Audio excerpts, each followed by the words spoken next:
Today marks a proud and historical moment. We are here to celebrate the 100 glorious years of Andhra University, a great institution of learning. Andhra university ఒక institution మాత్రమే కాదు, అలాంటి వాళ్ళకి ఒక emotion. It lives in the hearts of generations. It is my privilege to extend a warm welcome to our Honorable Vice President of India, C.P. Radhakrishnan Garu. Sir, your life of service, integrity continue to inspire next generation leaders. I also extend a heartfelt welcome to the Honorable Governor of Andhra Pradesh and our beloved Chancellor, Sri S. Abdul Nazir Garu.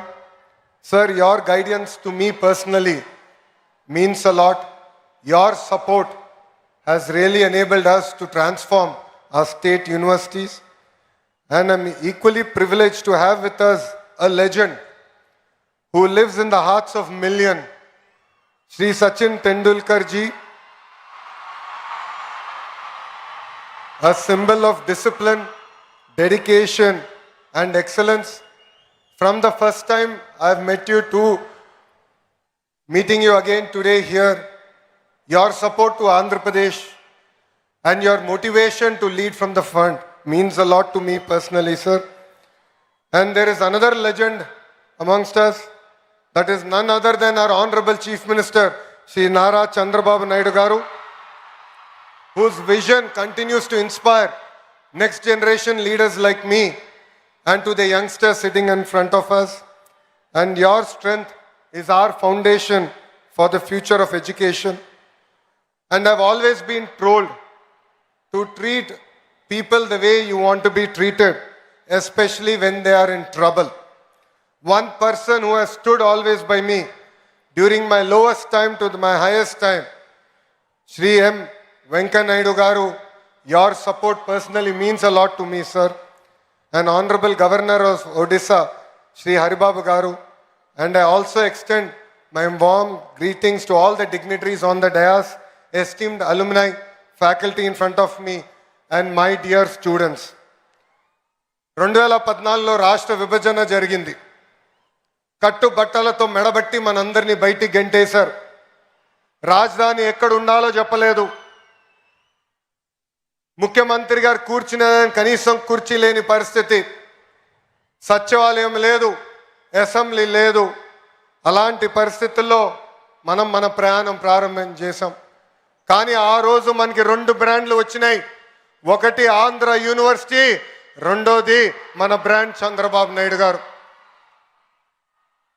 ఇక్కడున్న మీ అందరు తెలుసు, ఆ రోజు తొలి cabinet meeting Andhra యూనివర్సిటీలో మనం ఏర్పాటు చేసుకుంటాం జరిగింది. అంతెందుకు భాష ప్రయుక్త రాష్ట్రాలు ఏర్పడినప్పుడు తొలి అసెంబ్లీ సమావేశాలు కూడా ఆంధ్ర యూనివర్సిటీలోనే ఏర్పాటు చేసుకుంటాం జరిగింది. ఆంధ్ర యూనివర్సిటీ ఒక పేరు మాత్రమే కాదు, 100 ఏళ్ల చరిత్ర. స్వాతంత్రం వచ్చే ముందల తెలుగు ప్రజలు పోరాడి ఆంధ్ర యూనివర్సిటీ సాధించుకుంటాం జరిగింది. మన యూనివర్సిటీ అనేక రికార్డులు సాధిస్తాం జరిగింది. భారతదేశంలోనే వన్ ఆఫ్ ద ఓల్డెస్ట్ యూనివర్సిటీగా ఈరోజు మన ముందల నిలబడుతుంది. భాష ప్రయుక్త రాష్ట్రాల కోసం మనం ఆనాడు పోరాడితే ఆంధ్ర రాష్ట్రం ఏర్పడింది. అదేవిధంగా తెలుగు ప్రజల కోసం ఆంధ్ర యూనివర్సిటీ మనం ఏర్పాటు చేసుకుంటాం జరిగింది. నేను కార్నిగీ మెలన్ స్టాన్ఫర్డ్లో చదివిన వాడిని. కానీ ఈరోజు మిమ్మల్ని అందరూ చూస్తే అసూయపడుతున్నా, ఇక్కడ ఆంధ్ర యూనివర్సిటీలో చదువుంటే ఎంత బాగుండేదని. పక్కనే విశాఖ బీచ్ రోడ్, అద్భుతమైన ఫ్యాకల్టీ. అంతెందుకు ఆంధ్ర యూనివర్సిటీ స్టూడెంట్స్ జోషే ఈరోజు అదిరిపోతాం జరుగుతుంది. మీ జోష్ చూసిన తర్వాత మీకోసం ఇంకా కష్టపడాలి, పని చేయాలి. రాబోయే 100 సంవత్సరాల చరిత్ర మనందరం కలిసికట్టుగా సృష్టించాలని ఈ సభాముఖంగా కోరుతున్నాం. Dr. B.R. Ambedkar Garu once said, Cultivation of minds should be the ultimate aim of human excellence. Andhra university చరిత్ర వెనుక ఎంతో మంది త్యాగం ఉంది, ఎంతో మంది పోరాటం ఉంది, ఎంతో మంది కష్టం ఉంది. సిఆర్ రెడ్డి గారు మొదటి వైస్ ఛాన్సలర్గా ఒక క్లియర్ డైరెక్షన్ ఆయన మనకు అందిస్తాం జరిగింది. దాని తర్వాత డాక్టర్ సర్వేపల్లి రాధాకృష్ణ గారు వైస్ ఛాన్సలర్గా కూడా పనిచేస్తాం జరిగింది. ఆయన విజన్, ఆయన స్పీడ్, ఆయన కమిట్మెంట్గా ఈరోజు ఆంధ్ర యూనివర్సిటీ ఈ స్థాయికి వస్తాం జరిగింది.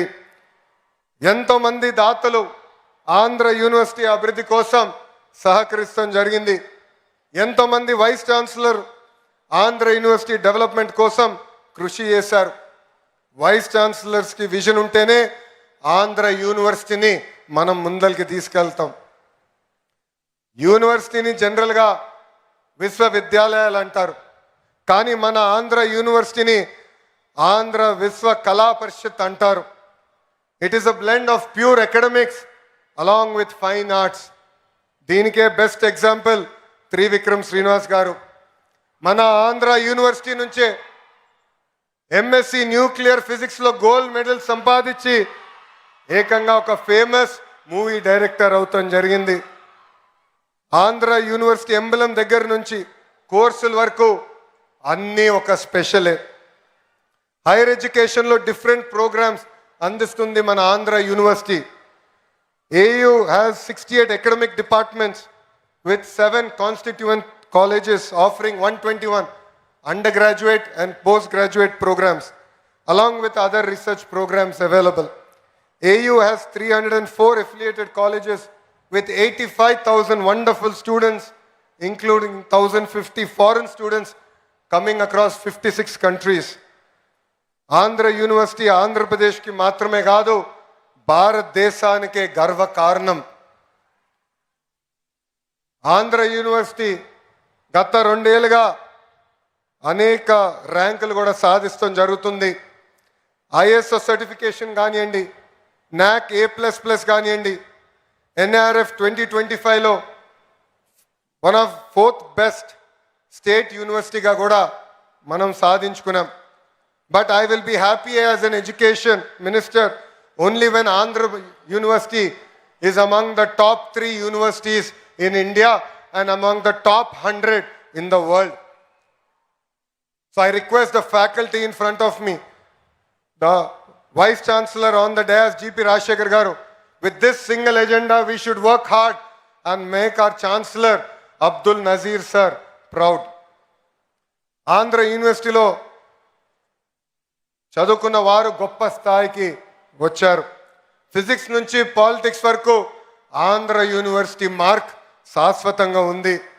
వెంకయ్యనాయుడు గారు, జిఎంసి బాలయోగి గారు, కె హరిబాబు గారు, సుబ్బారావు గారు, బివిఆర్ మోహన్ రెడ్డి గారు, పూర్ణ సగుర్తి గారు, గ్రంథి మల్లికార్జునరావు గారు, చావా సత్యనారాయణ గారు, ఇలాక అనేక మంది పారిశ్రామికవేత్తలు, రాజకీయ నాయకులు కూడా వచ్చారు. అంతేకాదు రాజకీయాల్లో కూడా ఆంధ్ర యూనివర్సిటీ స్టూడెంట్స్ నంబర్ 1. ఎందుకంటే గాజువాక శాసనసభ్యులు పల్లా శ్రీనివాస్ గారు కూడా Andhra university product. Their rise is not merely by chance. It is by commitment, struggle, sacrifice and unwavering determination. And I expect many more students here who are in front of us to join politics, to bring about the change that we want to see in politics, and together we can make India Vikasit Bharat, which is the dream of our Honorable Prime Minister Shri Narendra Modi ji. ఇక్కడున్న విద్యార్థులందరూ కూడా నా జీవిత ప్రయాణం గురించి కూడా చెప్పాలనుకుంటున్నా. కార్నిగి మెలన్లో చదివా, స్టాన్ఫర్డ్కి వెళ్ళాను, దాని తర్వాత వరల్డ్ బ్యాంక్లో పనిచేసా, హెరిటేజ్లో కూడా ఎగ్జిక్యూటివ్ డైరెక్టర్గా ఉన్నా. ప్రజలకి సేవ చేయాలని ప్రత్యక్ష రాజకీయాల్లో 2013లో వచ్చా. వేదికమైన గౌరవ ముఖ్యమంత్రి గారి ఆశీస్సుల మేరకు నేను పంచాయతీరాజ్ గ్రామీణాభివృద్ధి శాఖ మంత్రిగా కూడా పనిచేశా. 2019లో ఎప్పుడు గెలవని నియోజకవర్గంలో పోటీ చేసి గెలవాల లక్ష్యంతో నేను ప్రయాణం ప్రారంభించా. 5300 ఓట్లతో నేను ఓడిపోయా. మొదటి రోజు బాధ ఆవేదన కలిగింది, కానీ అది నా 2వ రోజు నుంచి నాలో కసి పెంచింది, పట్టుదల పెంచింది. అక్కడనే మళ్ళీ పోటీ చేశా, ప్రజల ఆశీస్సు మేరకు 91,000 మెజార్టీతో గెలిచి శాసనసభకి వెళ్తాం జరిగింది. ఇది ఇక్కడ ఉన్న మీ అందరికి ఎందుకు చెప్తున్నానంటే, if there is no risk, there is no story. On the dais, you see eminent personalities who have achieved great things in their lives, but they are here today because they have sacrificed a lot. They face tremendous amount of challenges. So all the youngsters in front of me, every failure is a stepping stone for success. I have redefined fail. It is our first attempt in learning. We should take this in spirit. It should build fire in our belly, and we should go achieve what we want to achieve in our lives. AU 100 ఏళ్ల ప్రయాణం పూర్తి చేసుకుంది. కాలం మారుతుంది, టెక్నాలజీలు కూడా మారుతున్నాయి. అందుకే vice chancellor గారి ఆధ్వర్యంలో మన కరికులంలో కూడా మనందరం మార్చుకోవాల్సిన అవసరం ఉంది. ఇండస్ట్రీ కనెక్ట్ కూడా చాలా చాలా అవసరం. గౌరవ ముఖ్యమంత్రి గారు ఈ సమావేశానికి వచ్చే సమయంలో కూడా ఆయన డిపార్ట్మెంట్ రివ్యూ చేసి చాలా స్పష్టంగా చెప్పారు, ఇండస్ట్రీ అకాడమియా కనెక్ట్ అవసరం ఉంది. కేవలం క్లాసెస్లో చదువుకుంటాం కాదు, కనీసం 1 సంవత్సరం అన్న ఫీల్డ్కి వెళ్ళాలి, వాస్తవాలు తెలుసుకోవాల్సిన అవసరం పిల్లలందరిపైన ఉందని చెప్తాం జరిగింది. అది నేను డైరెక్షన్ నేను స్వీకరిస్తున్నా. తప్పనిసరిగా ఆ మార్పు కూడా మేము తీసుకొస్తామని గౌరవ ముఖ్యమంత్రి గారికి నేను తెలియజేస్తున్నా. మనందరం చూస్తున్నాం, 4 సంవత్సరాలు మీరు అద్భుతంగా కష్టపడి చదువుకుంటారు, కానీ ఉద్యోగాలు వచ్చేదానికి కొంచెం ఇబ్బంది పడతారు. తర్వాత స్కిల్ డెవలప్మెంట్ అని కరెక్ట్గా 4 నెలలు మీరు అక్కడికి వెళ్ళిన వెంటనే నేర్చుకున్న వెంటనే మీకు ఉద్యోగాలు వచ్చే పరిస్థితి. ఇదే అంటారు స్కిల్ గ్యాప్. దీనికి ఫుల్ స్టాప్ పెట్టాల్సిన బాధ్యత మా అందరిపైన ఉంది. దానికి మేము అహర్నిశలు కష్టపడతామని ఈ సభాముఖ పిల్లలందరికీ మేము తెలియజేస్తున్నాం. అతి చిన్న వయసులో నన్ను విద్యాశాఖ మార్చులుగా గౌరవ ముఖ్యమంత్రి గారు నియమించారు. నేను విద్యాశాఖ మంత్రి అవుతున్నానంటే చాలామంది నాకు చెప్పారు, అది కఠినమైన పోర్ట్ఫోలియో, మీకు అవసరమా అని. అందుకే కావాలి, భారతదేశ చరిత్ర తిరిగి రాయాలంటే మా పిల్లలే తిరిగి రాయగలుగుతారు. అందుకే ఈ ఛాలెంజ్ని నేను స్వీకరిస్తున్నానని చెప్తాను జరిగింది. ఇంకా మార్పులు తీసుకురావాలి, నిధులు కేటాయించాలి. కేవలం ఇన్ఫ్రాస్ట్రక్చరే కాదు, పర్మనెంట్ ఫ్యాకల్టీ కూడా ఏర్పాటు చేయాల్సిన అవసరం ఉంది. గౌరవ ముఖ్యమంత్రి గారు నాకు చెప్పారు, పెండింగ్లో ఉన్న అన్ని పోస్టులు యుద్ధ ప్రాతిపదికంగా భర్తీ చేయాలని ఈ సభాముఖ హామీ ఇస్తున్న. రాబోయే సంవత్సరంలో భర్తీ చేసి మళ్ళీ మీకు కంపడతామని ఈ సభాముఖంగా గౌరవ ముఖ్యమంత్రి గారు కూడా తెలియజేస్తున్నాం. భారతదేశంలో హైయర్ ఎడ్యుకేషన్ పైన ఎక్కువ శ్రద్ధ పెట్టాలని గౌరవ ప్రధానమంత్రి శ్రీ నరేంద్ర మోడీ గారు చెప్తున్నారు. రీసెర్చ్ని పెద్ద ఎత్తున ప్రోత్సహించాల్సిన అవసరం ఉంది. ఒక్కొక్క యూనివర్సిటీ ఒక సబ్జెక్ట్ మీద స్పెషలైజ్ అయితేనే ఎకో సిస్టమ్ మొత్తం ఏర్పడడానికి అవకాశాలు ఉంటాయని కూడా మనందరూ తెలిసిన విషయమే. ఉత్తరాంధ్ర ఆంధ్ర రాష్ట్రానికి ఒక ఎకనామిక్ ఇంజిన్గా మారబోతుంది. రేపు గూగుల్కి డేటా సెంటర్కి మనం శంకుస్థాపన వేయబోతున్నాం. ఈ గడిచిన 6 నెలల్లో ఆర్సిల్లర్ మిత్తల్ ప్రాజెక్ట్ ఇక్కడ ప్రారంభించాం. నిన్నగాక మొన్న గౌరవ ముఖ్యమంత్రి గారి చేతుల మేరకు ఒక ఇంగాట్ సోలార్ సెల్ మ్యానుఫ్యాక్చరింగ్ ఫెసిలిటీ కూడా మన శంకుస్థాపన చేస్తాం జరిగింది.